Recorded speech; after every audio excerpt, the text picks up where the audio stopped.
afraid the West Indies were terribly disappointing against Sri Lanka. Never really looked like being in the game. Could not understand their run chase, could not understand the batting order.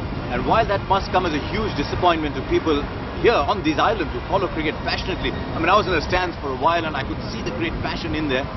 It's just as bad a result for India, because it means now that Sri Lanka's net run rate is very high. If it indeed comes down to an each team wins 2-game situation, comes down to net run rates, I'm afraid India will be rather badly off. So it's a fantastic result for Sri Lanka, really, really good result.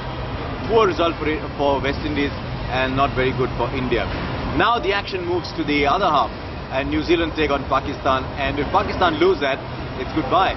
But Pakistan are just way too good for New Zealand. If both teams play to form, that's important to say.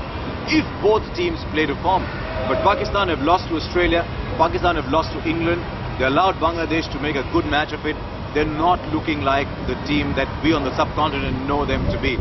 And if New Zealand get going, the McCallum brothers get going, Vettori gets on, Ross Taylor gets again going, New Zealand would want to come back very strongly. But we're getting to the business end. Should New Zealand lose this, they're virtually out of the tournament as well. So it's almost like a knockout game, this New Zealand versus Pakistan. The pressure can just bring out either the best or the worst of those two teams. The other game, England, South Africa, big history. These two teams don't like to lose to each other. So that'll be really interesting to see. I just think South Africa have quite a bit in reserve here. If England can win this game against South Africa, they'll send out a big signal to the rest of the teams in this tournament. So I'm backing South Africa. I think they've got a little bit more than England at the moment, certainly on paper.